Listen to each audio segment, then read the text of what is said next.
90 жылдардан бері бай болып келіп жатқан адамсыз. Сол кездегі байлар мен қазіргі байлардың бір какой-то талаптары өзгерді ма или қалай болу керек? Бірінші деңгейдегі адам ол нені жақтырады, ол тұрақтылықты жақсы көреді. Екінші деңгейдегі адам ол мүлікті жақсы көреді. Күйеу баласы болмаған кезінде, кешесі дұрыс қызметте, лауазымды қызметте. Ондай адамдарда үрей көп. Сондықтан байлыққа үрей көп. Малай ұқсап жұмсады да. Нені? Менде мына сұрақ бар да, енді сіз 90 жылдардан бері бай болып келіп жатқан адамсыз.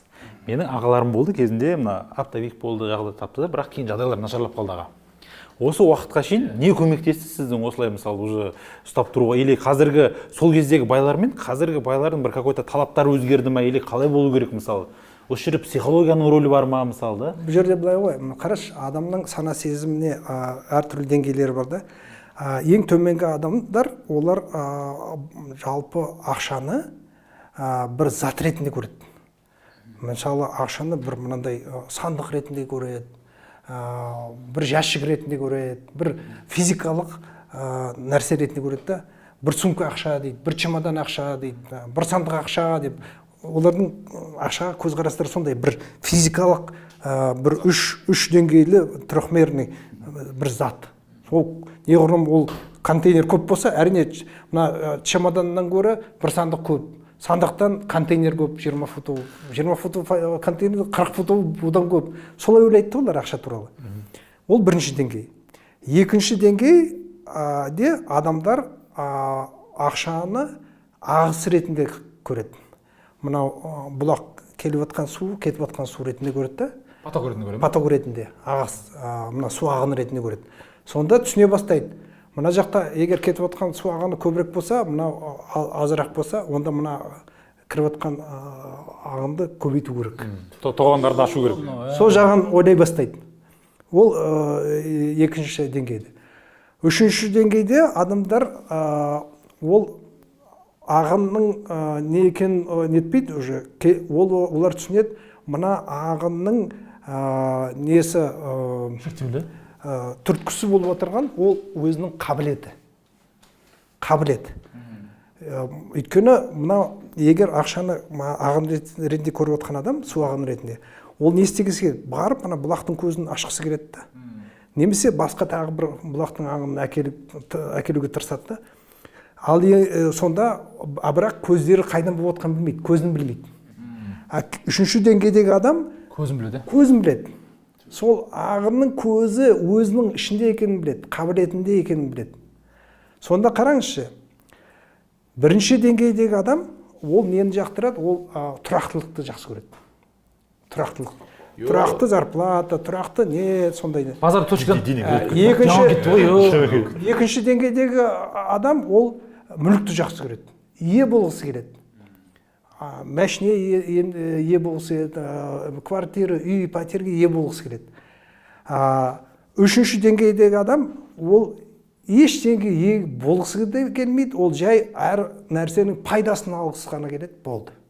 Өйткені мына стөлдің, маған мысалы айталық жаңағы бірінші деңгейдегі адам, ол біреудің столында қолданады. Екінші деңгейдегі адам, мынау менің столым деп ұстап қалады. Үшінші адам, мен келемін де, міне қолдандым, жарты сағат тұрдым, кеттім, ұмытып қалдым.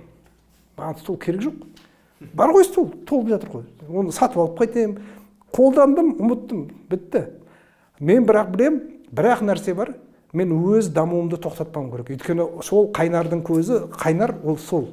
Ол барлық жаңағы дәулеттің қайнары, ол мен қабілет екенімді мен білемді. Менің барлық зейінім тек қана өзінің қабілетімді өсіруге арналған. Мысалы, пәтерде тұруды жаман ашты. Мысалы, пәтерде тұруды жаман ашты. Пәтерде тұру керек деген принцип. Ал енді қараңызшы, сонда кейбір көп адамдар, мен өмір бақи өзінің қабілетім жөнінде көп істеген адамды, мен мына ақша келді, кетті, дәулет болды, жоқ болды, келді. Миллиард суда қызық. Ол да бір жағынан қызық, бірақ мен оларды жұмсадым, кәдімгі малай ұқсап жұмсадым да. Нені, ақшамды, адамдарды емес, ақшаны малай ұқсап жұмсау керек. Адам ақша деген жүгіріп бастырып болып кетпеу керек қой, саған жұмыс, саған қызмет ету керек та, ақша деген. келді кетті сол сияқты ғой, бірақ мен білем ол ақшаның келу көзі қайда жатқан, мен де жатқанын біліп отырмын да. Сондықтан ол дәулетті адам қала береді егер сондай көзқараста болса. А егер адам өзінің мына қайнарын қайдан шығып жатқанын білмесе, онда жаңағы неге тіреліп қалады да, заттарға тіреліп қалады, мүлікке тіреліп қалады. Көбісі адамдар мысалы маған айтады, мынау көп дәулетті адамдар неге ашылмайды қоғамға, неге сабақ бермейді деп. Мен айтамын, өйткені олардың дәулетінің қайнары ол біреудің жақсы күйеу баласы болып алған кезінде, немесе әке-шешесі дұрыс қызметте, лауазымды қызметте, немесе әке-шешесінен жаңа не қалған, мұра ретінде жаңа мүлік қалып қойған. Олар өйткені олардың дәулетінің қайнары өздерінде емес, сыртта болып тұр. Сондықтан олар қорқады, көз тиіп қала ма, немесе біреу алып қоя ма, немесе бірдеңе болып қала ма деп қорқады да. Ондай адамдарда үрей көп. Сондықтан байлыққа үрей көп. Мен мысалы бизнесмен болып жүрсем де қанша жүрдім ғой, маған биліктегілер де қанша қысым жасады, маған сонда қанша айтады, тағы да жоғалтып аласыз ғой, тағы да неге не етпейсің? Мен айтамын, жоғалтамын, енді ол маған не істеймін, тағы да табамын. Мәселе, мен дәулетті неден көріп отқан жоқпын ғой, жаңағы байлықтың көзін мүлікте көріп отқан жоқпын ғой. Қараңыз, осы жерде әдемі бір неге сұрақ болды. Біріншісі, неге олар, мен де білемін де, мысалы үшін осыдан 20 жыл бұрын біз бай болып, енді ол кезде біз сіздер таныған жоқпыз ғой, сізді ол кезде неған жоқсыз. Ана кәдімгі сол кездегі бізге бай болып көрінген адамдар қазір барам, әлі сондай. Себебі дедіңіз, өзін дамытпаған, ол. Мен тағы екінші сізге қарап успокоить ететін бір нәрсе бар. Мен былай ойлаймын да, кейде былай ойлайтын. Как будто мынау кетіп қалады, мынау ақшашы. Келіп жатыр ақша. Бір кетіп қалатын сияқты да. Бір уайымдайсың солшы. Оған да жауап ағыс тоқтап қалатын сияқты. Ағыс тоқтап қалған сияқты болып көрінді. Мен сізге қарап не қылатын. Осы марғанда ойладым да, осы 20 жыл болды, 30 жыл болды, бай болып жүр ғой деймін да, бір. Біз наған үйреніп қалғанбыз ғой, бірде бай, бірде күл, бірде шөл, бірде күл, бірде шөл. Біз енді сол моделмен көріп өстік қасымдағы адамдардың бәрін.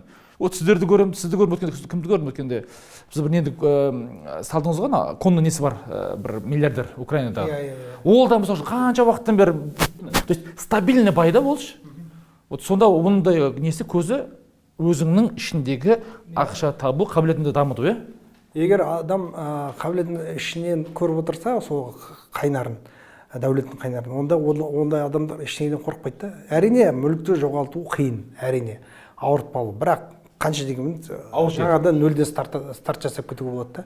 Өйткені білімің ешқайда кеткен жоқ, қарым-қатынастарың басқа адамдармен ешқайда кеткен жоқ. Енді көп қой активтер айта бересіз. Сол кезде сұрақ қойса болады ма? Іштегі қабілет көз деп отырсыз ғой. Қабілетке басымдық бердіңіз ғой. Сіздегі қандай қабілеттер сізді осынша уақыт бойы жаңағы бұлақтың көзін өшірмей келе жатыр? Күшті сұрақ. Енді қабілеттер былай ғой, бірінші әрдайым өз-өзін дамыту. Әрдайым ол және де жан-жақты дамыту емес. Мен егер мысалы мен мына әдебиет жөнінде, тарих жөнінде сөйлессем, мен қызық адам емеспін. Мен бірақ ол әр нәрсенің өзінің құны бар ғой. Мен мысалы әрбір мына тарихи кітапты мен ойлаймын, не мына кітапты оқиын ба, не бұл оқыған кітап уақыты, онда мына тиімділік жөнінде оқымаған кітаптың құны. Сонда мен былай өлшеймін да, жоқ, мен мына тиімділік туралы одында тағы бір кітапты оқып алайын, мына тарихты оқығанша деп. Білесің бе, бұл өмірде адам өзінің тілегеніне жетпейді. Бұл өмірде адам өзінің ең мықты тілегіне жетеді. Өйткені қарашы, мысалы, айталық, мынау салмақты алайық, Кейбір адамдар бір жағынан салмақ тастағысы келеді, екінші жағынан дәмді тамақ жегісі келеді. Ал енді маған, егер мен мына тұла бойыма қарайтын болсаң, тәніме қазір, артық салмағым бар. Мен өз-өзіме сұрақ қоямын. Неге мен мынау күшім жетпей ма, неге мен нетпеймін, салмағымды тастамаймын деп өз-өзіме сұрақ қойғанда, мен өз-өзіме мынандай жауап айтып отырмын да, өйткені мен дәмді тамақты жеп, тамақтан ләззат алғанымды салмақ тастағаннан көбірек жақсы көремін. Күштеген. Ол өз санаммен келген шешім ғой, ол шешім. Егер мен мынау спортсменнің денесін көбірек жақсы көретін болсам, мен 2-3 күнде өзгеріп кетемін. Мен тамақты да көп жемеймін, спортпен де айналысамын, сол сияқты ғой.